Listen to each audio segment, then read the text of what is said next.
നമസ്കാരം. ലൂസ് ടോക്കിലേക്ക് സ്വാഗതം. നമസ്കാരം. ഇന്നലെ നിങ്ങൾ വെഞ്ഞാറമ്മൂട് കൂട്ടക്കൊലയെക്കുറിച്ച് ചെയ്തിരുന്നല്ലേ? ഒന്ന് പ്രധാനപ്പെട്ട കാര്യങ്ങളൊക്കെ ഇന്നലെ ചർച്ച ചെയ്തിരുന്നു. അതുമായി ബന്ധപ്പെട്ട കാര്യം എന്താണ് ഇപ്പം എന്ത് തോന്നുന്നു? വെഞ്ഞാറമ്മൂട് കൊലയുടെ പശ്ചാത്തലവും ഒക്കെ ശരിക്കും പറഞ്ഞാൽ ഇത് ഈ പറഞ്ഞ സ്ഥലങ്ങളിൽ ഈ 3 സ്ഥലങ്ങളിലായിട്ടാണ് ഈ സംഭവം നടക്കുന്നത്. എസ് എൻ പുര ഉൾപ്പെടെയുള്ള എൻ്റെ കൂടെ യൂണിവേഴ്സിറ്റി കോളേജിൽ പഠിക്കുന്ന പലരും ഈ ഭാഗങ്ങളിൽ ഉള്ളവരാണ്. പക്ഷേ അവരെ ഇന്ന് നമ്പർ നമ്മുടെ കയ്യിലെടുത്തോണ്ട് തിരക്കാൻ പറ്റുന്നത്. ഞാൻ പല സ്ഥലങ്ങളും കണ്ടിട്ടുണ്ട്. വളരെ മനോഹരമായ നാട്ടുമ്പുറങ്ങൾ, നല്ല ഭംഗിയുള്ള നല്ല സ്ഥലങ്ങളാണ്, വളരെ നല്ല മനുഷ്യരുകൾ, തനി നാട്ടുമ്പുറമാണ് അവിടെ എല്ലാവരും. അവിടെ ഇങ്ങനെ ഒരു ചെറുപ്പക്കാരൻ ഇങ്ങനെ ഇറങ്ങി ഇത് ചെയ്യുക എന്നൊക്കെ പറഞ്ഞാൽ നമുക്ക് സങ്കല്പിക്കാൻ പോലും പറ്റുന്നില്ല ഇതെങ്ങനെയാണ് ചെയ്തു എന്നുള്ളത്. ഒരുപക്ഷേ ഈ നമ്മൾ എല്ലാവരും സംശയിക്കുന്നത് പോലെ ലഹരി മാഫിയ തന്നെ ആയിരിക്കും ഇതിൻ്റെ പിന്നിലുള്ളത് നമ്മൾ ചിന്തിക്കേണ്ടി വരും. ലഹരിയുടെ ഇതിലായിരിക്കും, അല്ലെങ്കിൽ സ്വയബോധത്തോടെ ഇത്രയും മനുഷ്യരെ അവളെ കൊല്ലുക എന്ന് പറഞ്ഞാൽ 23 വയസ്സുള്ള. ഞാൻ ഈ സംഭവം വിശദമായി പഠിച്ചു. ഇത് ഒരുപാട് ആശയക്കുഴപ്പങ്ങൾ ഇതുമായി ബന്ധപ്പെട്ടുണ്ട്. പത്രങ്ങളിൽ വരുന്ന വാർത്ത ആരെ ആദ്യം കൊന്നു എന്നതിനെക്കുറിച്ച് ക്ലാരിറ്റി ഇല്ല. ആദ്യമൊക്കെ പറഞ്ഞ് 2 മണിക്കൂർ കൊണ്ട് 25 കിലോമീറ്റർ പോയി കൊന്നു. നടക്കില്ല, അത്ര ദൂരമാണ്, സാധ്യമല്ല. ഇപ്പം വ്യക്തമായിരിക്കുന്നത് ഒരു രാവിലെ 10 മണി മുതൽ വൈകുന്നേരം 4-4:30 വരെ 5 മണി വരെയുള്ള സമയത്താണ്, 6 വരെയുള്ള സമയത്താണ്. 6 മണിക്ക് ശേഷമാണ് ഇയാൾ പോകുന്നത്. അല്ല, 6 മണി വരെ പോകുന്നു. അതായത് പക്ഷേ അത് കുളിയൊക്കെ കഴിഞ്ഞ് നനയൊക്കെ കഴിഞ്ഞ് ആ തുണിയൊക്കെ മാറിയാ പോകുന്നത്. എനിക്ക് തോന്നുന്നത് എന്നിട്ട് ഏറ്റവും അവസാനം കൊന്നത് എനിക്ക് തോന്നുന്നു അനിയനെ തോന്നുന്നു, കുഞ്ഞിനെ. അവന് കുഴിമന്തി എന്തൊക്കെ വാങ്ങിക്കൊടുത്തു. അത് കൊടുത്തില്ല. അവനെ കൊണ്ട് വാങ്ങിച്ചുള്ളൂ. അപ്പോൾ ഈ കൊലപാതകത്തിൽ ഒരുപാട് ചോദ്യങ്ങൾ ബാക്കിയാവുന്നുണ്ട്. അതിലേറ്റവും പ്രധാനപ്പെട്ട ചോദ്യം 3 പേര്, അവനിപ്പം നമ്മൾ ഓരോന്നിനും ലോജിക്ക് എടുത്ത് പരിശോധിച്ചാൽ ഉമ്മമ്മയെ കൊന്നതിൻ്റെ കാര്യം മനസ്സിലാക്കാൻ പറ്റും. ആഭരണം ചോദിച്ചു കൊടുത്തില്ല. സാമ്പത്തിക പ്രതിസന്ധിയുടെ പശ്ചാത്തലം ഉണ്ടായിരുന്നു. അനിയനെ കൊന്നതും ഒരുപക്ഷെ നല്ല നല്ല നല്ല നിലയിൽ താമസിക്കുന്നുണ്ട്. അത് അപ്പൻ്റെ അനിയനെ കൊന്നതും ലത്തീഫിനെ കൊന്നതും ഒരുപക്ഷെ മാത്രമല്ല അദ്ദേഹം നിരന്തരം ഇവനെ ഉപദേശിക്കുമായിരുന്നു. ഈ ഉപദേശം കൊടുക്കൽ ഇവൻ ഇഷ്ടപ്പെടുന്നില്ലായിരുന്നു എന്നൊക്കെ പലയിടത്തും പറയുമായിരുന്നു എന്ന് പറഞ്ഞു. ഇന്ന് മറ്റൊരു വാർത്ത അതുമായി ബന്ധപ്പെട്ട് പുറത്തു വന്നത്, ഈ ഉമ്മുമ്മയെ കൊന്നിട്ട് അവൻ തിരിച്ചു വരുന്ന വഴിക്ക് ഈ ലത്തീഫ് വിളിച്ചു അവനെ. അപ്പം ലത്തീഫ് വിവരം അറിഞ്ഞിട്ടാണ് എന്നോർത്ത് അയാളെ കൊന്നതാണെന്നൊരു വാർത്ത കണ്ടുവരുന്നത്. അതിനും ലോജിക്കുണ്ട്. അപ്പോൾ ആ 3 കൊലപാതകം, ലത്തീഫിൻ്റെ ഭാര്യയെയും ഉമ്മുമ്മയെയും കൊന്നത് നമുക്ക് ഏകദേശം മനസ്സിലാക്കാൻ പറ്റും. പക്ഷെ ഊഹിക്കാൻ കഴിയാത്തത് അമ്മയെ കൊല്ലാൻ ശ്രമിച്ചതും അനിയനെ കൊന്നതും കാമുകിയെ കൊന്നതുമാണ്. ഇത് 3ഉം വളരെ ദുരൂഹം. അപ്പോൾ ഇവിടെ ഇന്ന് വന്ന് ഏറ്റവും ഒടുവിൽ വന്നിരിക്കുന്ന വാർത്തയിൽ പറയുന്നത് ആദ്യം അമ്മയാണ് കൊല്ലാൻ ശ്രമിച്ചതെന്നാണ്. അമ്മയെ അവനെ കഴുത്തിന് ഷാളിട്ട് അടിച്ചില്ല. അത് തെറ്റാണ്. അതായത് അമ്മയെ ഷാൾ വെച്ച് കഴുത്ത് മുറുക്കി അമ്മ മരിച്ചു എന്ന് കരുതി ഉപേക്ഷിച്ചിട്ട് അവൻ പോയി. എന്നിട്ട് അവൻ നേരെ ഉമ്മുമ്മയുടെ അടുത്ത് പോയി. അവിടുന്നാണ് ഉമ്മുമ്മയുടെ ആഭരണം എടുത്തിട്ടാണ് അവൻ പണയം വെച്ച് ചുറ്റികയും മറ്റും വാങ്ങിച്ചത്. അതപ്പോൾ അതിനുശേഷം അപ്പോൾ അതാണ് പിന്നെയും ആ അടിയപ്പോഴാണ് ഉമ്മയെ എപ്പോഴാണ് അടിച്ചത്? ഇവൻ ഇതെല്ലാം കഴിഞ്ഞ് ഈ ലത്തീഫിനെയും ഭാര്യയെയും കൊന്ന് ഉമ്മുമ്മയെയും കൊന്ന് തിരിച്ചവൻ വീട്ടിൽ വന്ന് ഫർഹാനയെ കൊല്ലാൻ തീരുമാനിക്കുന്നു. അവളെ വീട്ടിൽ കൊണ്ടുവരുന്നു, അവളെ പിടിച്ചോണ്ട് വരുന്നു. ആ കുട്ടി നടന്നു വരുന്ന ദൃശ്യങ്ങൾ ഇന്ന് പുറത്ത് വിട്ടിട്ടുണ്ട്. ആ ജംഗ്ഷൻ കൂടെ ഇങ്ങനെ കുട ചൂടി നടന്നു വരുന്ന വെയിൽ. അപ്പോൾ അവളെ ഇവൻ വിളിച്ചോണ്ട് പോരുന്നു. എന്നിട്ട് അവളെ വീട്ടിൽ കൊണ്ടുവച്ച് ഇവൾ കൊല്ലുന്നു. ഈ അവളെ കൊന്നതിന് ശേഷമാണ്, ഈ കൊല്ലുമ്പോഴാണ് ഈ ഉമ്മയുടെ ചില കേൾക്കുന്നത്. അപ്പോഴാണ് ഉമ്മയെ ചുറ്റിക കൊണ്ട് അടിച്ചെന്നാണ് പറയുന്നത്.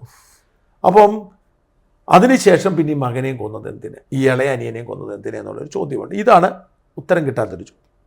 അപ്പം ഇതിന് സമഗ്രമായി പരിശോധിച്ചാൽ മനസ്സിലാക്കിയാൽ നമുക്ക് മനസ്സിലാവുന്ന ചില കാര്യങ്ങൾ, ഒന്നുകിൽ പിന്നെ സൈക്കോളജിക്കൽ എന്തോ കുഴപ്പമുണ്ട്, ഡിസോർഡർ ഉള്ള ആളായിരിക്കാം. ഡിസോർഡറാണ്. എന്നാൽ പോലും ഇങ്ങനെ ഈ സൈക്കോളജിക്കൽ ഡിസോർഡർ ഉള്ള ആളുകൾ അല്ലെങ്കിൽ എന്തെങ്കിലും ഒരു പകയുടെ പുറത്ത് കൊല്ലുന്നവരൊക്കെ ആ ഒരു ഇൻസ്റ്റൻറ്റ് ഡിസിഷൻ്റെ പുറത്താണ് ചെയ്യുന്നത്. ഇത് പ്ലാൻഡ് ആണ്. കാരണം ഈ രാവിലെ 10 മണി മുതൽ വൈകുന്നേരം 6 മണി വരെ നീണ്ട സമയത്ത് ഇത് ചെയ്യുക. ചെയ്തതിന് ശേഷം കൂളായിട്ട് കുളിച്ച് നനച്ച് താക്കോൽ കയ്യിൽ ഇങ്ങനെ കറക്കിക്കൊണ്ടാണ് പോലീസ് സ്റ്റേഷനിൽ കയറിച്ചതെന്ന് അവർ പറയുന്നു. പോലീസുകാരെ ഞെട്ടിപ്പോയെന്നാണ് വന്നിട്ട് പറയാൻ, ഞാൻ 5-6 വരെ കൊന്നിട്ടാണ് വന്നതെന്നുള്ളത്. അവർ അത്ഭുതപ്പെട്ടു. ഇത്രയും കൂളായിട്ട് ഒരു താക്കോലും കറക്കി വന്നിട്ട് ഇങ്ങനെയൊക്കെ പറയുക എന്ന് പറയുമ്പോൾ അവർ ഞെട്ടിപ്പോകും പോലീസുകാർ. അവർക്ക് കുറച്ച് നേരത്തേക്ക് ഇയാൾ പറഞ്ഞത് സത്യമാണോ കള്ളമാണോ എന്ന് അവർ സംശയിച്ചു. അവരെന്താ ചെയ്തതെന്ന് വെച്ചാൽ അവരെ അവസാനം വിളിച്ച ആളെ വിളിച്ചു. അവസാനം വിളിച്ച് ഈ ഓട്ടോക്കാരനാണ്, ശ്രീജിത്തായിരുന്നു. അപ്പം ശ്രീജിത്ത് നേരെ ഞാനിപ്പോൾ ചെല്ലാമെന്ന് പറഞ്ഞ് വീട്ടിലോട്ട് പോയി. അവിടെ ചെന്നപ്പോൾ പോലീസുകാർ ഓൾറെഡി ഉണ്ട്. കാരണം ഇവരപ്പം തന്നെ അവിടുന്ന് പോലീസിനെ വിട്ടിട്ടുണ്ട്. അപ്പം ശ്രീജിത്തിൻ്റെ ഭാഗ്യം എന്ന് ആലോചിച്ചു. ഈ 3 തവണ അവൻ്റെ ഓട്ടോയിൽ പോയത് അയാൾ ഈ കൊലപാതകം നടന്ന സമയത്ത്. ആ കൊലക പോലീസ് സ്റ്റേഷനിലേക്ക് പോയത് അങ്ങനെയാണ്. അതിന് മുമ്പ് അനിയനെ ഇത് വിട്ടുകൊണ്ട് അങ്ങനെ ഇതെല്ലാം 3 തവണ അവൻ പോയത്. ഈ ഉമ്മയ്ക്ക് കൂട്ടിരിക്കാൻ വരുന്ന ആ സ്ത്രീ വന്നപ്പോഴാണ് മനസ്സിലാവണം അവർ ആദ്യമേ വീണ് മരിച്ചു എന്നാണ് അവർ കരുതിയിരുന്നത്. പിന്നീടാണ് അവർ സത്യം മനസ്സിലാക്കുന്നതെന്നാണ്. അതാണ് ഇവൻ മറ്റേ ലത്തീഫ് വിളിച്ചപ്പോൾ സംശയിച്ചത്. ഞാൻ കൊന്നു എന്നുള്ളത് അവർ മനസ്സിലാക്കിയിട്ടാണോ ഇയാളെ കിടന്ന് വിളിക്കുന്നത്. അങ്ങനെയാണ് ആ സംഭവം. അങ്ങനെ സാധ്യതയുണ്ട്. അപ്പോൾ ഒരു പക്ഷേ ആ ഒരു ഭയത്തിൽ എനിക്ക് പിടികിട്ടാത്ത 3-4 കാര്യങ്ങൾ. ഇവനെ എന്തുകൊണ്ട് ഇവൻ അനിയൻ ഇത്രയും സ്നേഹിക്കുന്നത്? അപ്പോൾ അവർ പറയുന്ന ന്യായം ഇതാണ്. ഇന്നിപ്പോൾ കേൾക്കുന്നു അമ്മയോടും അവന് വഴക്കുണ്ടാക്കിയെന്ന് കേൾക്കുന്നു. അമ്മയോട് കാശ് വെച്ചിട്ട് കൊടുക്കാത്തതുകൊണ്ടാണ് ഇന്ന് ഈ പ്രകോപനം മുഴുവൻ ഉണ്ടായതെന്ന് കേൾക്കുന്നുണ്ടെന്ന്. അനിയനെ കൊന്നത് അവനിനി ഈ നരക ജീവിതത്തിൽ വേദനയൊന്നും അനുഭവിക്കേണ്ട എന്ന് കരുതിയാവാം. അവൻ ഈ ഒരു അപ്പൻ ഇത് അവിടെയാണല്ലോ. അതായത് നിങ്ങൾ വരാൻ പറ്റും, ട്രാവൽ ബാൻ ആണല്ലോ, സാമ്പത്തിക. ഇന്നലെ ഒരാളോട് വിളിച്ചിരുന്നു. അദ്ദേഹം ചോദിച്ചു നിങ്ങൾക്ക് എങ്ങനെയെങ്കിലും എന്തെങ്കിലും ചെയ്യാൻ പറ്റുമോ, പൈസ തരാൻ പറ്റുമോ എന്നൊക്കെ ഒരാൾ ചോദിച്ചിരുന്നു. അപ്പോൾ നമ്മൾ നല്ല പ്രവാസി മലയാളികൾ എന്തോ ശ്രമം നടത്തുന്നത് അയാളെ രക്ഷിക്കാൻ അയാൾ അങ്ങനെ പൈസ അടച്ചാൽ അയാളെ കൊണ്ടുവരാൻ പറ്റുമെന്ന് ഒരാൾ ഇവിടെ വിളിച്ചിരുന്നു. അങ്ങനെ എന്തെങ്കിലും മാധ്യമങ്ങൾ മൊത്തത്തിൽ ഇടപെട്ട് അങ്ങനെ എന്തെങ്കിലും സംഭവിക്കുന്ന ഒരാൾ വിളിച്ച് ചോദിച്ചിരുന്നു. അയാൾ ആരുമല്ല, അയാളൊരു പൗരനാണ്, അയാൾ വിളിച്ച് ചോദിച്ചിരുന്നു. ഈ ഇതിൽ വേറെ വലിയ വിഷയം എനിക്ക് തോന്നിയിട്ടുള്ള കാര്യം, ഇദ്ദേഹത്തിന് വലിയ സാമ്പത്തിക ബാധ്യത ഉണ്ടെന്നുള്ള സത്യമാണ്. പക്ഷേ ഇവർ വലിയൊരു വീടാണ് ഇവരത്. ഈ വീടും പ്രോപ്പർട്ടി അങ്ങ് വിറ്റാലും മതി, ഈ കടം വീട്ടി അവർക്ക് ജീവിക്കാന്നുള്ളതേ ഉള്ളൂ ശരിക്കും പറഞ്ഞാൽ. അല്ല, പക്ഷേ ഇതിൻ്റെ അകത്ത് ഇതൊന്നും അല്ലാതുള്ള ഒരുപാട് വിഷയങ്ങളുണ്ട്. ഒന്ന്, ഈ അപ്പൻ, ഞാൻ പറഞ്ഞതിനകത്ത് ഏറ്റവും പ്രധാനപ്പെട്ട ഒരു കാര്യം ഈ കുടുംബ ബന്ധങ്ങളുടെ പ്രശ്നമാണ്. ഇപ്പോൾ ഈ കുടുംബത്തിലെ പ്രശ്നങ്ങൾ എവിടെയുണ്ടോ അവിടെ എല്ലാം ഈ ഇത്തരം അസ്വസ്ഥതകളുണ്ട്. നമ്മൾ കഴിഞ്ഞ ദിവസം ഈ ഇൻകം ടാക്സ് അല്ല 3 പേര് മറ്റേ ഇതിന്റെ GSTയുടെ അഡീഷണൽ കമ്മീഷണർ താഴെയാണ്, അസിസ്റ്റന്റ് കമ്മീഷണർ കഴിഞ്ഞാലാണ്. ഇത് ജോയിന്റ് കമ്മീഷണർ IRS ആയിട്ട് തന്നെ ജോലി കയറിയ ഉദ്യോഗസ്ഥനാണ്. ഈ അഡീഷണൽ കമ്മീഷണറുടെ ചരിത്രം നമ്മൾ കേട്ടില്ലേ? അതിനകത്ത് അയാളുടെ അമ്മ പണ്ടേ വിവാഹമോചിതയാണ്. ഈ സ്ത്രീയാണ് ഈ മക്കളെ വളർത്തിക്കൊണ്ടുവന്നത്. ഈ 2 ആണുങ്ങളും 2 പെണ്ണുങ്ങളുമായിരുന്നു. മൂത്തവൻ ആത്മഹത്യ ചെയ്തിരുന്നു. ഇപ്പം ആത്മഹത്യ ചെയ്ത ഇപ്പോഴത്തെ ഇളയ അവളും ഈ പറയുന്ന ഡിവോഴ്സിയാണ്. അവളും പ്രശ്നത്തിലാണ്. മൊത്തത്തിൽ ബ്രോക്കൺ ഫാമിലിയാണ്. ബ്രോക്കൺ. അപ്പോൾ ഈ കുടുംബം ഒരു ഗൗരവമേറിയ വിഷയമാണ്. ഇന്നത്തെ കാലത്ത് പലപ്പോഴും ബ്രോക്കൺ ഫാമിലികളിൽ സംഭവിക്കാറുള്ളത് ഇതുപോലത്തെ ഒരുപാട് ഭീകരമായ സംഭവങ്ങളുണ്ട്. ആക്കെ തമ്മിലൊരു ആത്മബന്ധമല്ല. നമ്മുടെ തലമുറയിൽ നമ്മൾ നേരെ തിരിച്ചായിരുന്നു. എല്ലാവരും നമുക്ക് നല്ല ബന്ധമുണ്ട്. കാരണം ഇപ്പം ഞങ്ങൾ സഹോദരന്മാർ 7 പേരാണ്. അപ്പം നമ്മളെ സംബന്ധിച്ചിടത്തോളം നമ്മൾ ഇച്ചിരി വഴക്കും പ്രശ്നമൊക്കെ ഉണ്ടായാൽ at the end of the നമ്മുടെ ചോരയുടെ ഒരു ഐക്യം നമുക്കുണ്ട്. ഇപ്പം ഞാൻ എൻ്റെ കുടുംബത്തിൽ എൻ്റെ ചേട്ടൻ അച്ഛൻ നമുക്ക് എന്തെല്ലാം അഭിപ്രായ വ്യത്യാസം കൊണ്ട് പിറന്നാളാണല്ലേ ഇന്ന് എന്ത് അഭിപ്രായ വ്യത്യാസങ്ങളുണ്ടെങ്കിലും നമ്മൾ അച്ഛൻ ഒരു ഫൈനൽ പറഞ്ഞു. നമ്മുടെ എല്ലാ അഭിപ്രായം അച്ഛൻ കേൾക്കും. നമ്മളെല്ലാം നമ്മുടെ അഭിപ്രായങ്ങൾ നടപ്പിലാക്കാൻ ആവശ്യമില്ലാത്തൊന്നും ഇടപെടുത്തില്ല. പക്ഷെ ഒരു കൺഫ്യൂഷനോ ഒരു തർക്കം ഉണ്ടായാൽ ഫൈനൽ വേർഡ് അച്ഛന് കൊടുക്കും. അപ്പം അച്ഛൻ പറയുന്നതായിരിക്കും നമ്മളെല്ലാവരും പൊതുവെ. ഞങ്ങളുടെ കുടുംബത്തിൽ എൻ്റെ അച്ഛന് ഒരു ചേട്ടനുണ്ടായിരുന്നുള്ളൂ. ഇതേ വിഷയം തന്നെയാണ് അവിടെ. എന്ത് പ്രശ്നമാണെങ്കിലും അവസാനം വലിയച്ഛനൊരു വാക്ക് പറയാം, അതിൽ എല്ലാ പ്രശ്നങ്ങളും അവസാനിക്കും. അവരനുസരിച്ചിരിക്കും. അതേസമയം അനാവശ്യം ഒരു കാര്യത്തിൽ ഇടപെടത്തില്ല. ഓരോ വ്യക്തിക്കും അവനവൻ്റെ തീരുമാനം എടുക്കാൻ നടപ്പിലാക്കാനുള്ള സ്വാതന്ത്ര്യമുണ്ട്. ഈ ആശയക്കുഴപ്പം ഉണ്ടാവുകയും ധാരണയിലെത്താതിരിക്കുകയും ചെയ്താൽ ചേട്ടൻ അച്ഛൻ പറയുന്നതാണ് തീരുമാനം. അപ്പോൾ അതിനോട് ഞങ്ങൾ വിയോജിപ്പുള്ളവർ പോലും യോജിക്കണം. ഒരാളങ്ങനെ കാണുമല്ലോ അങ്ങനെ ഒരു. അതേസമയം അതിനൊരു കാര്യമുണ്ട്, നിസ്വാർത്ഥമായാണ് പുള്ളി പ്രവർത്തിക്കുന്നത്. അപ്പം ഒന്ന് നീതിയായിരിക്കും, ഒന്ന് നമുക്ക് ഗുണകരമായ തീരുമാനിക്കുമായിരിക്കും. ഇപ്പോൾ എനിക്ക് എൻ്റെ കേസൊക്കെ ഉണ്ടായി കഴിഞ്ഞപ്പോഴാണ് യഥാർത്ഥത്തിൽ ഈ ചേട്ടനച്ഛൻ്റെ വില പൂർണ്ണമായിട്ട് മനസ്സിലായി. അദ്ദേഹം ഇവിടെ വന്നിരുന്നല്ലോ. സത്യം അദ്ദേഹം ഞങ്ങൾ സംസാരിച്ചപ്പോൾ നമുക്ക് ഒരു സമാധാനമായി. കാരണം അദ്ദേഹത്തിന് നന്നായിട്ട് കാര്യങ്ങൾ ഡീൽ ചെയ്യാൻ നമുക്ക് മനസ്സിലായി. പുള്ളിക്കാരന് ബന്ധങ്ങളുണ്ട്, കൈകാര്യം ചെയ്യാൻ അറിയാം, കൂസലില്ല. ഇപ്പം മറ്റുള്ളവർക്കൊക്കെ ഭയങ്കര പേടി വരുമല്ലോ ഫോണിൽ സംസാരിക്കുമ്പോഴൊന്നും. പുള്ളിക്ക് അങ്ങനത്തെ പേടി. അതിന്റെ കള്ളക്കേസ് കുടിക്കാനും അത്തരം അതൊന്നും പുള്ളിക്ക് കൈകാര്യം ചെയ്യാൻ. ഞാൻ പറഞ്ഞ ഇതൊരു ഒരു അനുഭവമാണ്. ഇത് ഈ കുടുംബത്തിൻ്റെയൊക്കെ ഞാൻ പറഞ്ഞപ്പോൾ ഞാൻ കഴിഞ്ഞ ദിവസം നമ്മുടെ ബീനാമോളുടെ ചേച്ചി മരിച്ച സമയത്ത് ഞാൻ പോയായിരുന്നു. എനിക്ക് ഭയങ്കര ദൂരമാണ്. ഞാൻ ഈ ദിവസങ്ങളെല്ലാം യാത്രയാണ്. അതൊരു പ്രശ്നമുണ്ട്. ഇപ്പം മടുക്കുവാണ്. അപ്പോൾ ഇവിടുന്ന് തിരുവനന്തപുരത്ത് നിന്ന് ഈ പന്നിയാർകുട്ടി എന്ന് പറയുന്ന സ്ഥലത്താണ്. ഈ പന്നിയാർകുട്ടി പോകാമെന്ന് പറഞ്ഞാൽ 7.5 മണിക്കൂർ ഡ്രൈവാണ് പന്നിയാർകുട്ടി പോകുന്നത് തിരുവനന്തപുരത്ത് നിന്ന്. അപ്പം ഞാൻ പോയി എന്ത് ചെയ്തതെന്ന് വെച്ചാൽ അവിടെ നെടുങ്കണ്ടത്തിനപ്പുറത്ത് മാവടി എന്ന് പറയുന്ന സ്ഥലമുണ്ട്, ഈ മുടുമ്പുംചോല മണ്ഡലത്തിൽ ഇത് മുഴുവൻ ഈ ഏലത്തിൻ്റെ ഒരു സ്ഥലം. അവിടെ എൻ്റെ ഒരു ബന്ധുവുണ്ട്, ഷാജി എന്ന് പറയും, കരിയിലക്കുളം ഷാജി എന്ന് പറയും.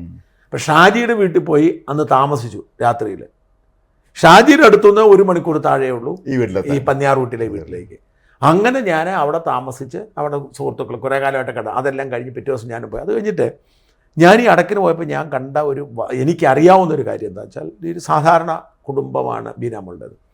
ബീനാമോൾ അവിടെ നിന്ന് ബീനാമോളുടെ ചേച്ചിയും ചേട്ടനും ഉണ്ട്, റീനയും ബിജു. പിന്നെ അവരുടെ മരുമകൻ്റെ അച്ഛനായിട്ടാണ് ഒരാൾ മരിച്ചത്. അതായത് ബീനാമോളുടെ ആങ്ങള ബിനുവിൻ്റെ അമ്മായിപ്പൻ. ഇവർ അടുത്ത സുഹൃത്തുക്കളാണ്. ഈ മരിച്ചുപോയ ബോസും റീനയും ബോസിൻ്റെ അടുത്ത സുഹൃത്തുക്കളാണ്. ഈ അവരുടെ സുഹൃത്താണ് ഇബ്രാഹിം എന്ന് പറയുന്നത്, ബിനുവിൻ്റെ അമ്മായിപ്പൻ. അപ്പോൾ അവർ, ഞാൻ പറഞ്ഞു വന്നതല്ല, അവരുടെ ഒരു കുടുംബത്തിൻ്റെ ബലം ബീനാമോളാണ്.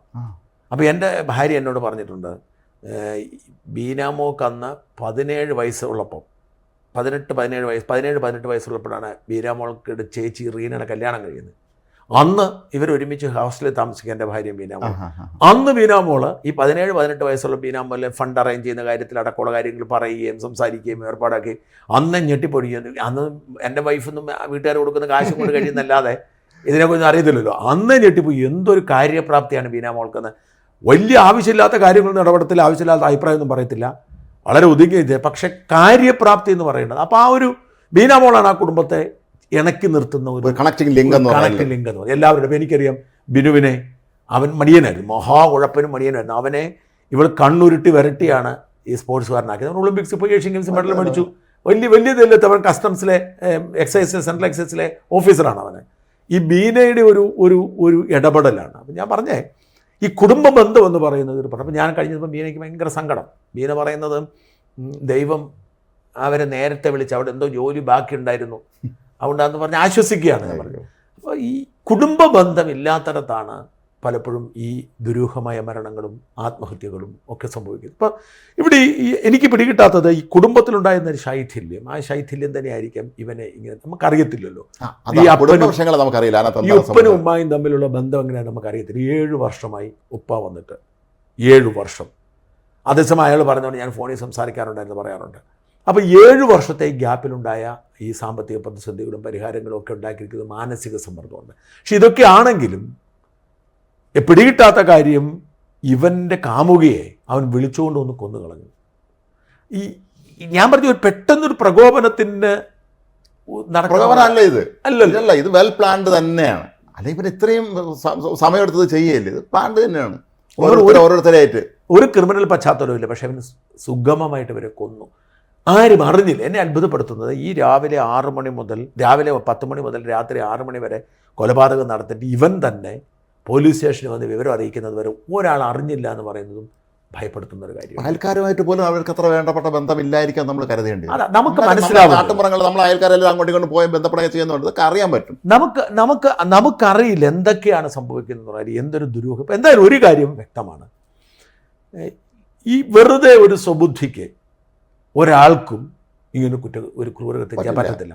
ഞാൻ പറഞ്ഞ നമ്മളുടെ വികാരഭരിതനായി ഒരു പ്രത്യേക സാഹചര്യത്തിൽ പ്രകോപനത്തിൻ്റെ പുറത്ത് കൊല നടത്താം, പക്ഷെ ഒരാളെ കൊല്ലാം. ഇത് ഈ ചുറ്റിക കൊണ്ട് 25 തവണ വരെ അടിച്ചിട്ടുണ്ട്. 25 തവണ അടിച്ചു. അതുപോലെ അമ്മ മരിച്ചില്ല എന്ന് അറിഞ്ഞപ്പോൾ അമ്മയുടെ മുഖം അടിച്ചു. അവൻ്റെ അമ്മയ്ക്ക് വാ തുറക്കാൻ പറ്റുന്നില്ലെന്നാണ് പറഞ്ഞത്. അപ്പം ഒരാൾക്ക് ഈ ചുറ്റിക കൊണ്ട് രാവിലെ മുതൽ വൈകുന്നേരം വരെ 5-6 പേരെ ഇത്രയും ക്രൂരമായി മർദ്ദിക്കണമെങ്കിൽ, ഇത്രയും ക്രൂരമായി, അപ്പം ചോര തെറിക്കും. തീർച്ചയായിട്ടും ഈ കൊലപാതകത്തിൽ ചോര തെറിക്കുമല്ലോ. അപ്പോൾ ഇവൻ ഇതെല്ലാം കഴിഞ്ഞ് ശരീരം ഓരോ കൊലപാതകവും പൂർത്തിയാക്കിയിട്ട് അവൻ്റെ ശരീരം വൃത്തിയാക്കിയിട്ട് വേണമല്ലോ പോകാനായിട്ട്, തുണി മാറിക്കൊണ്ടു. അപ്പം ഇങ്ങനെ ചെയ്യണമെങ്കിൽ ഇത് എങ്ങനെ സാധിക്കുന്നു? ഒന്നവൻ കൊലപാതകയല്ല, കൊലയാളിയല്ല. ഇപ്പം നിരന്തരം ഒരു കൊലയാളിയാണെങ്കിൽ അവർക്കിത് രസമാണ്. ക്രിമിനൽ ബാക്ക്ഗ്രൗണ്ട് ഒന്നും തന്നെ ഇയാൾക്കില്ല, അനുഭവങ്ങളേ ഇല്ല. അപ്പം നമ്മൾ എത്തേണ്ട നിഗമനം എന്താണ് രാജ്മോഹൻ? ഇവൻ ലഹരിക്ക് അടിമപ്പെട്ടവനായിരിക്കും. അല്ല എന്ന് പറയുന്നെങ്കിലും ഇവൻ ലഹരിക്ക് അടിമപ്പെട്ടവനായിരിക്കും. ഇവിടെയാണ് ഞാനിതിനെ മാത്രമല്ല, ഇതിനകത്ത് വേറൊരു ദുരൂഹത കൂടിയുണ്ട്. ഇപ്പം 2 കാര്യങ്ങൾ. ഒന്ന്, ഈ ഫർഹാനയുടെ മുഖം അവൻ വികൃതമാക്കി, മറ്റെല്ലാവരുടെയും തല മാത്രമാണ് അടിച്ചു പൊട്ടിച്ചത്. പെൺകുട്ടിയുടെ മുഖം അത് എന്തിനാണ്? അവൻ ഇഷ്ടപ്പെട്ട ആ പെണ്ണിനെ അവൻ വിളിച്ചുകൊണ്ടുവന്ന്, അവർക്ക് ഇഷ്ടംപോലെ പൈസ അവൻ ആഭരണം കൊടുത്തിട്ടുണ്ട്, പണം കൊടുത്തിട്ട്. അവൾ വലിയ ബുദ്ധിയുള്ള കൊച്ചാണ്.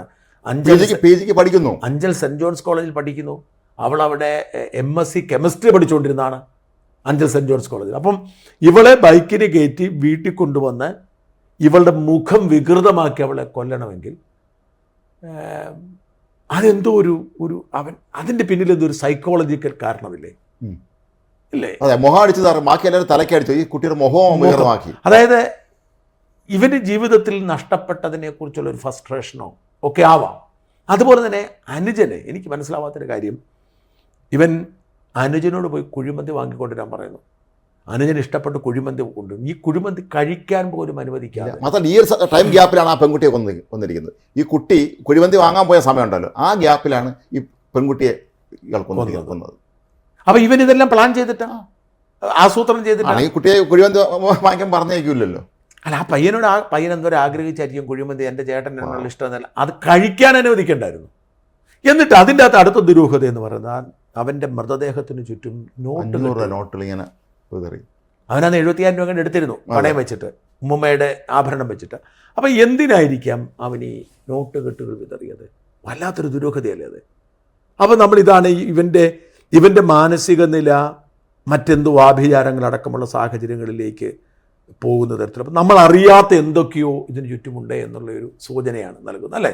ആണ്, സാധ്യതയുണ്ട്. കാരണം ഇന്നത്തെ കാലത്ത് ഇപ്പം നമ്മൾ കുട്ടികളെല്ലാവരും തന്നെ നമ്മളെ കുട്ടിക്കാലത്ത് പോലെ അല്ലല്ലോ, ഇവരെല്ലാം അവനവൻ്റെ മുറിക്കകത്ത് ഒരു കഥ മുട്ടി ഇരിക്കുകയാണ്. എല്ലാവരും നെറ്റിൻ്റെ മുമ്പ് അല്ലെങ്കിൽ മൊബൈലിൻ്റെ മുമ്പ് ഇരിക്കുകയാണ്.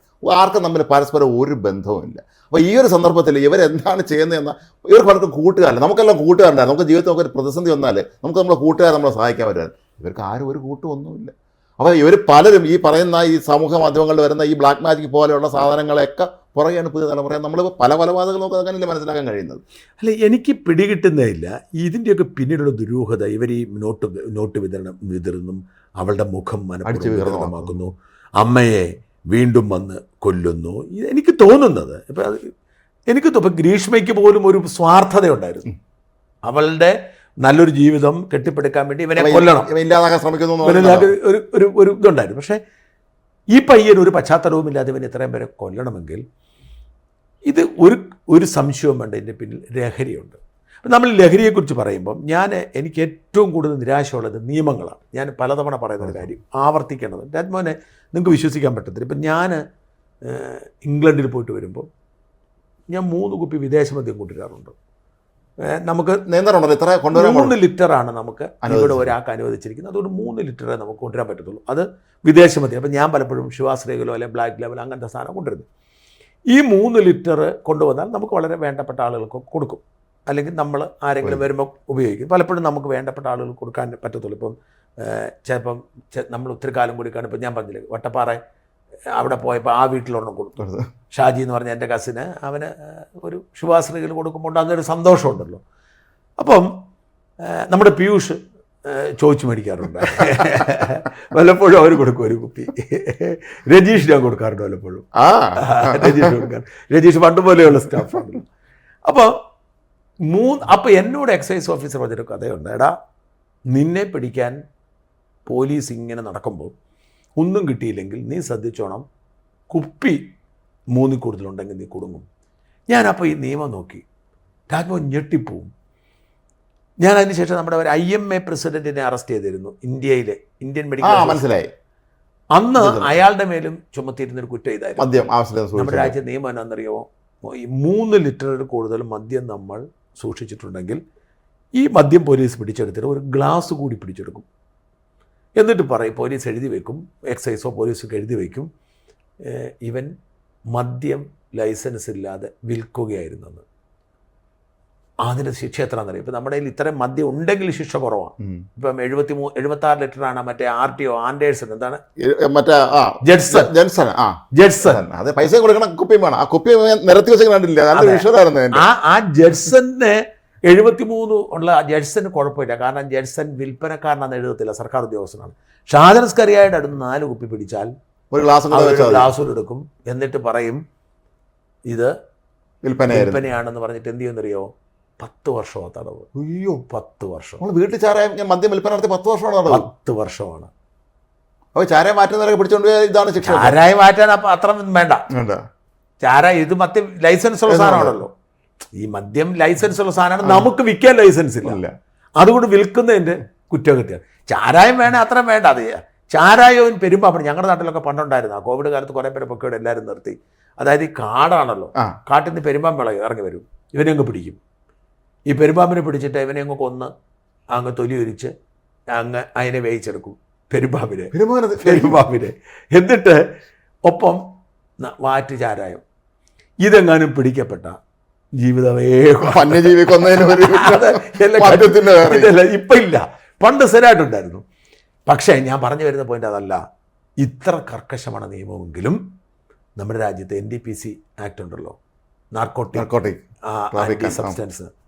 ഈ നാർക്കോട്ടിക് ആക്ട് അനുസരിച്ച് പിടിക്കുന്ന കഞ്ചാവ് 1 കിലോയിൽ താഴെയാണെങ്കിൽ പിഴ അടിച്ചു പോകാം. അയ്യോ, 1 കിലോയ്ക്ക് എത്ര വിലയാവും? അല്ലാതെ അത് ആ 1 കിലോ കഞ്ചാവ് ഒരു പഞ്ചായത്തിനെ മുഴുവൻ ലഹരിയിലാക്കാം. നോക്കണം, നിരോധിത സാധനമാണ്. അത് ഉപയോഗിച്ചാൽ അത് 3-3.5 കുപ്പി നമ്മൾ വെച്ചാൽ ഒരുത്തനിരുന്ന് കഴിച്ചാൽ അവൻ കടന്നു പോകും, വേറൊന്നുമില്ല. ഇല്ല 3 പേര് ഒരുമിച്ച് അല്ല ഒരു സംഘത്തെ. പക്ഷേ ഒരു പഞ്ചായത്തിനെ മുഴുവൻ അല്ലെ ഒരു ടൗണിനെ മുഴുവൻ ലഹരി ധാരാളം മതി. ഈ 999 ഗ്രാമാണെന്ന് കരുതുക. അവന് ഇപ്പം കഴിഞ്ഞ ദിവസം മന്ത്രി രാജേഷ് നിയമസഭയിൽ പറയുന്ന കേട്ടു, ഞങ്ങൾ ഈ നാർക്കോട്ടിക് കേസ് പിടുത്തത്തിലും പണിഷ്മെൻറ്റിലും ഭയങ്കര 98% ആണ്. അതെന്താ സംഭവം എന്നറിയോ? പുതിയൊരു അതായത് ഞാനത് മനസ്സിലാക്കിയത് കാഞ്ഞിരപ്പള്ളി കോടതി പോയപ്പോഴാണ്. കാഞ്ഞിരപ്പള്ളി കോടതി പോയപ്പോൾ അവിടെ ഒരു ബോർഡർ കണ്ടു, ഒരു പോസ്റ്റ് പെറ്റി കേസ് അദാലത്ത് ഇന്ന സമയം കൊണ്ട് ഇന്ന വരെ നടത്തുവാണ്. അപ്പോൾ അദാലത്ത് നടത്തുവാണ്. അപ്പോൾ ഈ പറയുന്ന പെറ്റി കേസ് അടിച്ചവർക്കൊക്കെ അവിടെ വന്ന് കുറ്റം സമ്മതിച്ചാൽ പിഴ ഇളവ് തരും. ഇളവ് തരും. ഇപ്പോൾ 5000 രൂപയാണ് 2000 രൂപയോ, 10000 രൂപയാണ് 4000 രൂപ, 5000 രൂപയ്ക്ക് അടിക്കും. അപ്പോൾ എന്നെ ചെയ്യുന്നറിയോ, ഈ കഞ്ചാവ് പിടിക്കുന്നവരെല്ലാം ധൈര്യമായിട്ടുമാർ കഞ്ചാവ് നടത്തും. പിടിക്കുന്ന വല്ലപ്പോഴും ആണല്ലോ. പിടിച്ചാൽ പിഴ അടയ്ക്കാൻ തയ്യാറാണ്. 1 കിലോ താഴെ മതിയല്ലോ. 1 കിലോ താഴെ പിടിച്ചാൽ മതി. അപ്പം ഇപ്പോൾ ഈ കോടതികളിലേക്ക് കുട്ടികൾ പരിശീലനത്തിന് പോകുന്നൊരു പരിപാടിയുണ്ട് കോടതികൾക്ക്. ഞാൻ ഇരിക്കുമ്പോൾ കണ്ട കാഴ്ചയാണ് ഞാൻ പറഞ്ഞത്. ഒരു സംഘം കുട്ടികളോട് ഇരിപ്പുണ്ട്. അവിടെ ഒരു കേസ് കോടതി എടുക്കുന്നു. 450 ഗ്രാമാണ് കഞ്ചാവ് പിടിച്ചത്. ആ തന്നെ 3000 രൂപ കോടതി പിഴയിട്ടു. അവൻ കുറ്റം സംബന്ധിച്ചു, അടച്ചു. ഇത് കാണുന്ന ഒരു വിദ്യാർത്ഥി എന്താ ഓർക്കുന്നത്? അടിപൊളി, അപ്പോൾ കഞ്ചാവ് വിൽക്കാം, 3000 രൂപ അടച്ചാൽ മതി എന്നല്ല മെസ്സേജല്ലേ പോകുന്നത്. ഇതൊരു വിചിത്രമായ വാർത്തയാണ്. 1 കിലോ താഴെ പിഴയുള്ളൂ എന്നുള്ളത്. അതെ. അപ്പോൾ ഈ അദാലത്തിലൂടെ ഇത് തീർത്ത് കൊടുക്കുക. ഇതുകൊണ്ട് എന്നാ ചെയ്യുന്നത്, കഞ്ചാവ് കച്ചവടം ഈ നാട്ടിൽ എല്ലാവർക്കും ചെയ്യാവുന്ന അവസ്ഥയിലാണ്. കാരണം ഈ കഞ്ചാവ് ഭയങ്കര ലാഭമാണ്. ഇത് വിറ്റാൽ നമുക്ക് കിട്ടുന്ന ലാഭം എന്ന് പറഞ്ഞാൽ ലക്ഷക്കണക്കിനാണ്. അപ്പോൾ ഈ കഞ്ചാവ് കച്ചവടമാണ് ഈ കുട്ടികളുടെ ഏറ്റവും അവർ ഈ സ്വിഗ്ഗിയുടെയും യൂബർ ഈറ്റ്സിൻ്റെ വേറെ ഒന്നാണല്ലോ സൊമാറ്റോയുടെ പോകുന്നേക്കാൾ ഭേദം കഞ്ചാവ് വിറ്റാൽ മതി. പിടിച്ചാൽ ഇതെവിടെയാണ് നമ്മളെ ഈ MDMA അത്തരത്തിലുള്ള സാധനമൊക്കെ പിടിച്ചാൽ തീർന്നു. ഈ കഞ്ചാവ് വിൽക്കുവാണെങ്കിൽ ഇത്തരത്തിൽ കുറേ സാധനങ്ങളുണ്ട്. കഞ്ചാവ് മാത്രമല്ല, ഇവർ ക്ലാസിഫൈ ചെയ്തിരിക്കുന്ന കുറേ ലിസ്റ്റുണ്ട്. ഈ ലിസ്റ്റ് ഇരിക്കുന്ന സാധനം വിൽക്കുവാണെങ്കിൽ ആരും അറിയത്തില്ല, ആരും അറിയത്തില്ല. ഇത് പിടിച്ചാൽ ഈ പത്രത്തിൽ വാർത്ത വരുന്നതും അറസ്റ്റിലാവുന്നതൊക്കെ അല്ലാതെ വരുമ്പോഴേ ഇതപ്പോൾ തന്നെ കുറ്റം സംബന്ധിച്ചാൽ പിഴ അടച്ചു വിടും, ഇല്ലെങ്കിൽ അദാലത്തിൽ പോയി പിഴ അടച്ചു വിടാം. അപ്പം അടിസ്ഥാനപരമായി നമ്മളുടെ ഇവിടെ ഉണ്ടാകുന്ന ഈ കുറ്റകൃത്യങ്ങളുടെ ഏറ്റവും പ്രധാനപ്പെട്ട കാരണം ഈ നിയമത്തിൻ്റെ കുഴപ്പമാണ്. അതായത് നിങ്ങൾക്ക് 3 ലിറ്ററിൽ കൂടുതൽ മദ്യം വെച്ചാൽ 10 വർഷം തടവ്, 1 കിലോ താഴെ കഞ്ചാവ് വെച്ചാൽ പിഴ അടിച്ചു പോകും. നമ്മുടെ പ്രതിഭ MLA മകൻ്റെ കേസിലും അവസാനം ഇപ്പം അത് നടപടിയെടുക്കാൻ എക്സൈസ് ഉദ്യോഗസ്ഥരുടെ നാട് അവിടെയാണ്. അതായത് വളരെ വ്യക്തമായി തന്നെ പ്രതിഭയുടെ മകൻ ഇത് ഉപയോഗിച്ചു എന്നതിൻ്റെ റിപ്പോർട്ട് കിട്ടിയിട്ടാണ് പിടിച്ചത്. അവരുടെ ഇന്ന് സാധനം പിടിച്ചിട്ടാണ് കേസെടുത്തത്. പെറ്റി കേസ് തീർത്തു, അതാണ് നിയമം. പക്ഷെ അപ്പോഴത്തേക്കും പ്രതിഭ രംഗത്തിറങ്ങുന്നു, ആവേശം കാണിക്കുന്നു, ഉദ്യോഗസ്ഥരെ നടപടിയെടുക്കുന്നു. ഇവിടെ ഈ എങ്ങനെയാണ് ഉണ്ടാവുന്നത്? ഇവിടെ ഈ എങ്ങനെയാണ് നിയന്ത്രിക്കാൻ കഴിയുന്നത്? കഴിഞ്ഞ ദിവസം തെളിവെടുക്കാനും കണ്ട് വന്നിരുന്നു, ആക്സൈസ് ഉദ്യോഗസ്ഥന്മാർ തെളിവെടുക്കാനും കണ്ട് വന്നിരുന്നു ഇവിടെ. അതാ പറഞ്ഞ അത് MLA വീട്ടിൽ പോകേണ്ട അവസ്ഥയാണ്. അല്ല, അതുകൊണ്ട് പിന്നെ ഇത് വേണ്ടെന്ന് നോക്കിയവർ, അതാണ് ഏറ്റവും നല്ല കാര്യം. ഞാൻ പറയണത് ഇതിൻ്റെ കാര്യം ഇപ്പോൾ ഈ പറയുന്ന കൊലപാതകങ്ങളെല്ലാം നടക്കുന്നത്, ഈ ഭീകരകൃത്യങ്ങളെല്ലാം നടത്തുന്നതിന് പിന്നിൽ ഇതിൻ്റെ അകത്ത് വളരെ വലിയൊരു മാറ്റം സമൂഹത്തിന് കോവിഡിന് ശേഷം, കോവിഡിന് മുമ്പും കോവിഡിന് ശേഷവും എന്ന തരത്തിൽ ഈ നാട് മാറിപ്പോയിട്ടുണ്ട്. ഈ കോവിഡിൻ്റെ സമയത്തുണ്ടായ ഒരു പ്രശ്നം, ഈ കുട്ടികൾക്ക് നമ്മൾ മൊബൈൽ കൊടുക്കാൻ നിയന്ത്രണം എടുത്തു കളഞ്ഞു. പണ്ട് നമ്മൾ മക്കൾക്ക് കൊടുക്കാതെ സൂക്ഷിക്കുമായിരുന്നു, പക്ഷെ കൊടുക്കാതിരിക്കണം. കാരണം മക്കൾക്ക് മൊബൈൽ ഉപയോഗിക്കില്ല. നമ്മളിന്ന് ഡെൻമാർക്കിൽ ഒരു വാർത്ത അവിടെ മൊബൈൽ എന്താ പറയുക 13 വയസ്സ് വരെയുള്ള കുട്ടികൾക്ക് മൊബൈൽ നിരോധിച്ചു. സ്കൂളിൽ കൊണ്ടുവരാൻ പാടില്ല എന്നൊരു 17 വയസ്സ് വരെ വേണമെങ്കിലും അതിനും പാടില്ല. സ്കൂളിൽ മൊബൈൽ കൊണ്ടുവരാനേ പാടില്ല. 16-17 കൊണ്ടുപോകാൻ പാടില്ല. 13 വയസ്സുള്ളവർക്ക് ഓൺ ചെയ്യാനേ പാടില്ല. ഇവർ അച്ഛനും അമ്മയും ഇവർ ഓൺ ചെയ്ത അച്ഛനും അമ്മ കേസിൽ കേസിലാവും. അപ്പം അത്തരത്തിൽ ഉള്ള നിയമപരിഷ്കാരങ്ങൾ അവർ നടപ്പിലാക്കി തുടങ്ങി. നമ്മുടെ ഇവിടെ കുട്ടികൾ ഇതിന് അഡിക്റ്റായി. ഇതിന് മാറ്റമുണ്ടാക്കാൻ ഒരു വഴിയില്ല. ഇപ്പോൾ എൻ്റെ മകൻ ഈ കൊറോണ കാലത്ത് 10ാം ക്ലാസ് എഴുതിയവനാണ്. അവനെ ഫെബ്രുവരിയിലെ അവധിക്ക് വന്നപ്പോഴാണ് കൊറോണ. അവനന്ന് പൂനെ പഠിക്കുക. പിന്നെ അവൻ തിരിച്ചു പോയിട്ടില്ല, തന്നെ ഇരുന്ന് പഠിച്ചു. പിന്നെ 10ാം ക്ലാസ് മുഴുവൻ വീട്ടിലിരുന്ന് പഠിത്തമായിരുന്നു. അപ്പോൾ ഇവൻ ഈ മൊബൈൽ ഫോണിന് ഇൻ്റർനെറ്റും അങ്ങ് അഡിക്റ്റായി. അപ്പം അനേകം പേര് ഇതിനങ്ങ് അഡിക്റ്റായി, ഗെയിമും അതും ഇതെല്ലാം. മൂത്ത മകൻ്റെ കാര്യമാണ്. പക്ഷേ ഞാൻ എന്ത് ചെയ്തു, ഇംഗ്ലണ്ടിൽ കൊണ്ടുപോയിട്ടപ്പം ഒരു പണി ചെയ്തു. ഞാൻ ഇവൻ +2 കഴിഞ്ഞിട്ടാണ് ഇംഗ്ലണ്ട്. അവന് മാർക്കൊക്കെ കുറഞ്ഞു, ആവറേജ് മാർക്ക്. ഇംഗ്ലണ്ടിൽ കൊണ്ടുപോയിട്ടപ്പോൾ ഞാനൊരു പരിപാടി ചെയ്തു. അവന് 18 വയസ്സ് കഴിഞ്ഞു. ഞാൻ അവനോട് പോയി ജോലി ശരിയാക്കി കൊടുത്തു. എന്നിട്ട് അവനോട് പറഞ്ഞു, നീ പണിയെടുത്തോ, നിൻ്റെ കാശ് നിനക്കുള്ളത്, എനിക്കും വേണ്ട അമ്മയ്ക്കും വേണ്ട. ആദ്യം 18 വയസ്സ് കിട്ടിയ എൻ്റെ മകന് ആദ്യത്തെ ജോലി എന്ന് പറയുന്ന ഒരു ഫാക്ടറിയിൽ ഒരു ഫുഡ് മാനുഫാക്ചറിങ് കമ്പനി രാത്രി നൈറ്റ് ഡ്യൂട്ടിയാണ് 12 മണിക്കൂർ. നൈറ്റ് ഡ്യൂട്ടി ഞാൻ 3 ദിവസം കിടന്നുറങ്ങി. പിറ്റേ ദിവസം അവനവിടെ മൊബൈൽ നോക്കാൻ പരിപാടി. അങ്ങനെ പിന്നെ അവൻ 4 ദിവസം ഡ്യൂട്ടി, 4 ദിവസം ഓഫും. ഈ 4 ദിവസം ഡ്യൂട്ടി 12 മണിക്കൂറാണ്. ഈ 12 മണിക്കൂർ ഷിഫ്റ്റ് 4 ദിവസം, പിന്നെ 4 ദിവസം ഓഫ്. 4 ഡേ കഴിഞ്ഞാൽ 4 നൈറ്റ്, അത് കഴിഞ്ഞാൽ 4 ഓഫ്. ഇതാണ് പരിപാടി. ഇവന് അതുകൊണ്ട് എന്നാ പറ്റിയെന്നറിയാമോ, ഇതിൻ്റെ ഇടയിൽ ഇവൻ്റെ ഇൻ്റർനെറ്റുള്ള താല്പര്യമൊക്കെ പോയി. അപ്പം പണ്ട് അവനുണ്ടായിരുന്നൊരു ശീലം വായനയായിരുന്നു. വീണ്ടും തിരിച്ചു കിട്ടി. വായനയും പടം വരയ്ക്കാറ് രണ്ടും തിരിച്ചു കിട്ടി. അപ്പം ഞാൻ പറഞ്ഞ കുഞ്ഞുങ്ങളെ വേണ്ട വിധത്തിൽ നമ്മൾ ട്രെയിൻ ചെയ്ത് നീക്കി വിട്ടില്ലെങ്കിൽ ഇവർ അഡിക്റ്റായി പോകും. പിന്നെ ഈ പയ്യന് 23 വയസ്സേ ഉള്ളൂ. അവരുടെ ആ പക്വത കുറഞ്ഞ് പറയാം. പിന്നെ ഈ സിനിമയടക്കം വളരെ നമ്മുടെ മാർക്കോ ആ പടം അടക്കം ഇപ്പോൾ എന്തോ ഒരു പടം ഹിറ്റായിട്ടുണ്ടല്ലോ, ഓഫീസർ ഓൺ ഡ്യൂട്ടി. അതിൻ്റെ അകത്ത് ഇതുപോലത്തെ കൊലപാതകമാണെന്ന്. അപ്പം ഇതൊക്കെ ഇതിനൊന്നും നിയന്ത്രിക്കാൻ പറ്റത്തില്ല. പക്ഷെ ഒരു പരിധി വരെ ഇതെല്ലാം ഈ കുട്ടികളെ സ്വാധീനിക്കുന്ന, തലമുറയെ സ്വാധീനിക്കുന്നു. മുമ്പൊക്കെ സെൻസർ ബോർഡിൽ ഇക്കാര്യത്തിൽ കർശന നിലപാടാണ് എടുക്കുമായിരുന്നത്. മാർക്കോയുടെ കാര്യം സെൻസർ ബോർഡ് ഇവരെങ്ങനെ അപ്രൂവ് കൊടുത്ത് മനസ്സിലാകുന്നത്? സെൻസർ ബോർഡ് വിദേശ സമിതി സർട്ടിഫിക്കറ്റ് കൊടുത്തു. അല്ല എന്നാൽ പോലും അത്രയും ഭാഗം കട്ട് ചെയ്താലും പറയണ്ടേ. പണ്ട് നിസ്സാര ചില പരാമർശങ്ങൾ നടത്തിയത് പോലും. പണ്ടൊരു സിനിമയിൽ ഒരു അധ്യാപകൻ പിന്നെ ഇതാണ് ഈ മദ്യപിച്ചുകൊണ്ടിരിക്കുമ്പോൾ പറയുന്നത്, ഞാൻ ദേശീയ അവാർഡ് വാങ്ങിച്ച അധ്യാപകനാണെന്ന് പറഞ്ഞ സെൻസർ ബോർഡ് ഇരുന്ന ആൾ പറഞ്ഞാൽ വെട്ടാൻ പറഞ്ഞു വീട്ടിൽ കളഞ്ഞു ആ സിനിമ. അത്രയും ഭാഗം ആ ഒരു അവസ്ഥയിൽ നിന്ന് ഇപ്പോൾ കാണിക്കുന്ന ഈ ക്രൂരത. അല്ല, ഈ മാർക്കോയിലെ ചില സീൻസ് കുട്ടികളെ ഗ്യാസ് സിലിണ്ടർ കൊണ്ട് കൊല്ലുന്ന സീനൊക്കെ ഉണ്ട് തുടർച്ചയായിട്ട്. അതുപോലെ ആസിഡിൽ മുക്കി കൊല്ലുക, ഈ പ്രസവിക്കാൻ കിടക്കുന്ന ഗർഭിണിയുടെ വയറ് കീറി കുഞ്ഞിനെ എടുക്കുക, ഈ ഭീകരതകളെല്ലാം ഈ മാർക്കോയിലുണ്ട്. അത് ക്രൂരതയുടെ ഈ പക്വത കുറഞ്ഞ, അതാണ് ഏറ്റവും വലിയ സൂപ്പർ ഹിറ്റ് ആയത്. പക്വത കുറഞ്ഞ പിള്ളേർ ഇത് സ്വാധീനിക്കും. ഈ സിനിമകൾ, ഈ ലഹരി, ഏറ്റവും വലിയ പ്രശ്നം ലഹരി സർക്കാർ സ്പോൺസറായിട്ട് പോകുന്നുള്ളതാണ്. ഇപ്പോൾ ഞാൻ പറഞ്ഞ പ്രതിഭയുടെ മകളെ പിടിച്ചപ്പോൾ മകനെ പിടിച്ചപ്പോൾ സംരക്ഷിക്കാൻ നീക്കം നടത്തി. കോതമംഗലത്ത് മഹീൻ എന്ന് പറഞ്ഞൊരു SI എനിക്ക് പരിചയമുണ്ടായിരുന്നു. അയാൾ കോതമംഗലത്ത് SI ആയിരുന്നു. അയാൾ കഞ്ചാവ് അടിച്ചിട്ട് ബഹളം വെച്ച് 2 പേര് പിടിച്ചോണ്ട് SFIക്കാരായിരുന്നു, അവനറിയത്തില്ല. അപ്പോൾ SFIയുടെ ഏരിയ സെക്രട്ടറിയൊക്കെ വന്ന് ബഹളം ഉണ്ടാക്കി. സാഖി കേട്ടിട്ട് ഇയാൾ ഒരുത്തിനെ ഉടുപ്പിനെ പിടിച്ച് അകത്തോട് കയറുന്ന വീഡിയോ എടുത്ത് വെളിയിൽ വിട്ടു. സസ്പെൻഷൻ. ഇനിയാണ് ജീവിതത്തിലെ ആൾ ഈ പരിപാടിക്ക് അത് ഒരുപാട് കേസുകൾ തെളിയിച്ചിട്ടുള്ള ഉദ്യോഗസ്ഥനാണ്. ഒരുപാട് മർഡർ കേസുകൾ തെളിയിച്ചിട്ടുള്ള ഒരു ഉദ്യോഗസ്ഥനാണ്. ഇത്തരത്തിൽ ഈ പോലീസുകാരുടെ ഒരു ദയനീയാവസ്ഥ, അതായത് ഞാൻ മനസ്സിലാക്കുന്നത് പോലീസിന് അവരുടെ പണി ചെയ്യാനായിട്ട് സർക്കാർ അനുവദിക്കുന്നില്ല. എക്സൈസ് ഒക്കെ പിന്നെ പോലീസിന് ജോലി എക്സൈസ്. ഇതിൻ്റെ പ്രോബ്ലം ഞാൻ കുറേ പോലീസ് ഓഫീസർമാർക്ക് ചോദിച്ചു നോക്കി. ഇവരൊക്കെ പറഞ്ഞു, ഞങ്ങൾക്ക് പേടിയാ ഷാജ, ഇന്നത്തെ കാലത്ത് നമുക്ക് ഗുണ്ടകളെ നേരിടാം, നേതാക്കളെ നേരിടാം, പക്ഷേ ഈ പിള്ളേരെ കൗമാരക്കാരെ നമുക്ക് നേരിടാൻ പറ്റത്തില്ല. അവന്മാരുടെ കത്തിയുണ്ട്, അല്ലെ അവന്മാരുടെ എന്തെങ്കിലും സ്പ്രേ ഉണ്ട്, നമ്മൾ തീർന്നു. അതുപോലെ 16 തൂക്കിയെടുത്ത് നമ്മൾ അല്ല, അത്തരത്തിലുള്ളൊരവസ്ഥയിലേക്ക് ലഹരിക്ക് അടിമപ്പെട്ടവരുടെ ഒരു നിയന്ത്രണത്തിലേക്ക് നാട് മാറി. അതിൻ്റെ ഒരു പ്രതിഫലനമാണ്. പിന്നെ ഇതിൻ്റെ അകത്ത് ദുരാചാരവും ദുർമന്ത്രവാദവും. എനിക്ക് എന്തോ ഒരു മെസ്സേജ് വരുന്നുണ്ടെന്നറിയാമോ? ഇങ്ങനെ ഒരു മനുഷ്യൻ ഇവിടെ വന്നിരുന്നു, എനിക്ക് ദൈവസിദ്ധി കിട്ടിയിരിക്കുന്നു, നോട്ടീസും കൊണ്ടുവന്നു. നിങ്ങൾക്ക് ഞാൻ ലൈറ്റ് ഇപ്പം വലുതാക്കി കാണിച്ചു തരാന്നൊക്കെ പറഞ്ഞാൽ ഒന്നും വേണ്ട ചേട്ടാ, ഒന്ന് പോയാൽ മതി. അല്ല, എൻ്റെ അടുത്ത് പലരും വരാറുണ്ട്. വലിയ ഉപദേശങ്ങൾ, മറ്റേ ദൈവം നിങ്ങളിലൂടെ ലോകത്തെ അറിയിക്കാൻ ഏൽപ്പിച്ചിരിക്കുന്നതാണ്, നിങ്ങൾക്ക് സൗകര്യമുണ്ട്, അല്ലെങ്കിൽ നിങ്ങളുടെ നാശം ആരംഭിച്ചിരിക്കുന്നു എന്ന് പറഞ്ഞ മെസ്സേജ്. ഇതാണ് ഇവരുടെ രീതി. സൈക്കോകളായി മാറിയിരിക്കുകയാണ് മനുഷ്യർ. അപ്പം അതുകൊണ്ടൊക്കെ തന്നെ ആവാം ഇവൻ ആ പണം അവിടെ വിതറിയത് വളരെ ദുരൂഹമാണ്. എനിക്ക് തോന്നുന്ന ഒരു കാര്യം, ഒരുപക്ഷെ മകൻ ഈ അനിയൻ ഒരുപക്ഷെ പണം ഒരുപാട് ആഗ്രഹിച്ച് കാണാം, കൊടുക്കാനില്ലായിരുന്നിരിക്കുക. അപ്പം മരിച്ചപ്പോഴെങ്കിലും നിൻ്റെ എന്ന് വെച്ചതാവാം.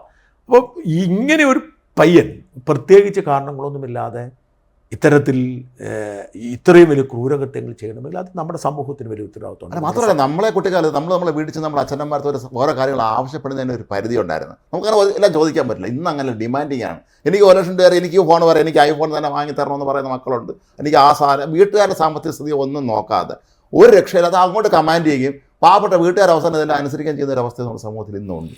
ഇത് വലിയ തലമുറ ഇവിടെ വളർന്നു വരുന്നുണ്ട്. എനിക്ക് തോന്നുന്നത് 2-3 കാര്യങ്ങളുടെ അഭാവമുണ്ട്. നമ്മൾ ഇങ്ങനെ കാലം മാറുന്നതനുസരിച്ച് ഈ കുട്ടികളെ ശിക്ഷിക്കാൻ ആർക്കും കഴിയാത്ത, ഇപ്പോൾ ഈ പട്ടം സെൻറ്റ് മേരീസ് സ്കൂളിനെ കുറിച്ചൊരു പരാതി കഴിഞ്ഞ ദിവസം ഉയർന്നു. ഞാൻ അതിൻ്റെ മറുവശം കേട്ടപ്പോൾ വലിയ കുഴപ്പമില്ല, ഒരാളുടെ പരാതി എന്നേ ഉള്ളൂ. അപ്പം കുട്ടികളെ ശിക്ഷിക്കാൻ പറ്റത്തില്ല, ഉടൻ തന്നെ അത് കേസാവും, പ്രശ്നമാവും. കുട്ടികളുടെ അവകാശം അവർക്കറിയാം, അവർക്ക് ചൈൽഡ് ലൈന് വിളിക്കാനറിയാം. ഇപ്പം ഇന്നിപ്പം എന്നെ ആ ജീമോൻ കല്ലുപറിക്കുന്നൊരു പയ്യൻ കാണാൻ വന്നു. സത്യം പറഞ്ഞാൽ എനിക്ക് വളരെ സങ്കടം തോന്നി. കാരണം ഈ പയ്യൻ നേരത്തെ ഒരു ഓഫീസിൽ വന്നിരുന്നു. ഈ ഓഫീസിൽ വന്നിരുന്നിട്ട് ഞാൻ കാണാൻ കൂട്ടാക്കിയില്ല.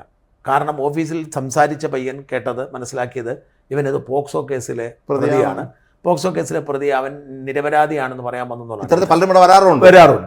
യഥാർത്ഥത്തിൽ ഇവൻ കള്ളക്കേസിൽ കുടുങ്ങി 160 ദിവസം അകത്ത് കിടന്നിട്ട് ഈ പറയുന്ന പരാതി കൊടുത്ത സ്ത്രീ കോടതി വന്നിട്ട് പറയുകയാണ്, എന്നെക്കൊണ്ട് ഞാൻ പറഞ്ഞില്ലേ, ഈ നമ്മളൊരു വീഡിയോ ചെയ്തില്ല, രാധാകൃഷ്ണൻ പറഞ്ഞ കൊല്ലത്തെ അയാൾ എന്തോ അയാൾ ഒരുപാട് പേരെ തകർത്തിട്ടുള്ള ആളാണ്. ഈ കൊല്ലത്തെ രാധാകൃഷ്ണൻ നേതൃത്വത്തിൽ വലിയൊരു ഗൂഢാലോചന നടത്തി കള്ളക്കേസ് കൊടുപ്പിച്ചതാണ് എന്ന് ഈ ജീമോൻ കല്ലുപുര അയാളുടെ ഈ പരാതിക്കാരി എന്ന് പറഞ്ഞ് ഇയാളെ പെരുമ്പാവൂർ കോടതി കുറ്റവിമുക്തനാക്കിയ ഓർഡറും കൊണ്ടാണ് വന്നിരുന്നത്. സത്യം പറഞ്ഞാൽ അയാൾക്ക് എന്നിട്ട് നമ്മൾ പോലും അത് കേൾക്കുന്നില്ലെന്ന് വിഷമമുണ്ടായിരുന്നു. കഴിഞ്ഞ ദിവസം എന്തോ ഒരു വിഷയവുമായി ബന്ധപ്പെട്ട് സംസാരിച്ച് അയാൾ എന്നെ കോൺടാക്ട് ചെയ്തിട്ട് ബലം പിടിച്ച് പറഞ്ഞപ്പോഴാണ് ഞാൻ സാർ ഇത് മാത്രം നോക്കുമെന്ന് പറഞ്ഞപ്പോഴാണ് ഇയാൾ നിരപരാധിയാണെന്ന് ഞാനിങ്ങനെ കരുതുന്നത് വെച്ചാൽ, ഒരു കേസ് സാധാരണ തീരെ വർഷങ്ങളെടുക്കും. ഇപ്പോൾ എൻ്റെ പത്തനംതിട്ട കോടതിയിൽ ഒരു കേസുണ്ട്, 2016 കൊടുത്ത നിങ്ങളുടെ സുഹൃത്ത് അർജുൻ ദാസ് 2016 കൊടുത്ത 2025 9 വർഷമായിട്ട് ആ കേസ് തീർന്നിട്ടില്ല. 9 വർഷം. ഞാൻ അതിന് വേണ്ടിയിട്ട് വീണ്ടും നാളെ പോകുന്നു. അപ്പം ഇത്തരത്തിൽ കേസ് തീരുമ്പോൾ ഞാൻ നേരെല്ലാം തുറന്നു. പക്ഷേ ഈ കേസ് ആ പെണ്ണ് മൊഴി കൊടുത്തിട്ട് ആ കേസ്. അപ്പം ഇത്തരം സംവിധാനങ്ങളാണ് നമ്മുടെ നാട്ടിൽ. ഒരുപാട് പോലീസുകാർക്കൊക്കെ റോളുണ്ട്. അയാൾ അവിടെ പാലാരിവട്ടം പോലീസിലും കണ്ടെന്ന ഒരു കാര്യം ചെയ്ത് ഒരു വാർത്തയുടെ പേര് ബഹളം വെക്കുക, അവരുടെ വാശിയും ഒക്കെ ഇതിൻ്റെ അകത്തുണ്ട്. വരുമല്ലോ സ്വാഭാവികമായിട്ട് അവർക്കല്ല. അപ്പോൾ എന്നെ പറയുന്നതെന്ന് വെച്ചാൽ, ഈ ഒരു കൊലപാതകം നമ്മുടെ സമൂഹത്തിൻ്റെ ഇപ്പോഴത്തെ ഒരു വല്ലാത്തൊരു മാനസികാവസ്ഥയുടെ പ്രതിഫലനമാണ്. ആ പുതിയ തലമുറയെ നമ്മൾ ഭയക്കണം. ശരിക്കും നമ്മൾ ഭയന്നു. നമ്മുടെ പുതിയ തലമുറ. പിന്നെ സർക്കാർ അവരുടെ പാർട്ടി ഇത് ഞങ്ങളെ ബാധകമല്ലാത്തുള്ളതാണ് അവർ ചിന്തിക്കുന്നത്. എന്തായാലും നമുക്ക് നോക്കാം. വല്ലാത്തൊരു ഒരു ഞെട്ടേണ്ട കാര്യമൊന്നുമില്ല. കാരണം ഇത് നിരന്തരം ഇതാണ് സംഭവിക്കുന്നത്. എങ്കിൽ പോലും നമ്മുടെ നാടിൽ എന്തോ കാര്യമായി സംഭവിച്ചിരിക്കുന്നു എന്നതിൻ്റെ തെളിവായി മാറുകയാണ് ഈ വെഞ്ഞാറമൂട് കൂട്ടക്കൽ. ഈ വെഞ്ഞാറമൂട് കൊലയെന്ന് പറയുമ്പോൾ നമ്മൾ കേട്ടിട്ട് നേരത്തെ ഒരു 2 പിള്ളേരെ ഡിവൈഎഫ്ഐക്കാരെ അതായത്, പക്ഷെ അത് മാറിയപ്പോൾ ഇതായിരിക്കുന്നു, 5 പേർ കൊല്ലപ്പെട്ടിരിക്കുന്നു. അതിൻ്റെ ഇടയ്ക്ക് കേട്ടൊരു വാർത്ത, ഉമ്മ കണ്ണു തുറന്നപ്പോൾ പറഞ്ഞെന്ന് കട്ടിലിൽ നിന്ന് വീണാന്ന് പറഞ്ഞു. അത് വളരെ വിചിത്രമായൊരു വാദം. പക്ഷെ ഉമ്മ അറിഞ്ഞു കാണത്തില്ലായിരിക്കും മറ്റുള്ള കൊലപാതകമൊന്നും, അല്ലേ? ബോധാവസ്ഥയിലായിരിക്കും അവർ. പക്ഷേ അവർ പൂർണ്ണമായും തിരിച്ചു കിട്ടി കാണില്ലായിരിക്കും. എന്തായാലും നമ്മുടെ നാടിന് എന്തോ സംഭവിച്ചിരിക്കുന്നു. ആര് നമ്മുടെ നാടിനെ രക്ഷിക്കുമെന്ന് ആർക്കും ഒരു നിശ്ചയവുമില്ല. നന്ദി.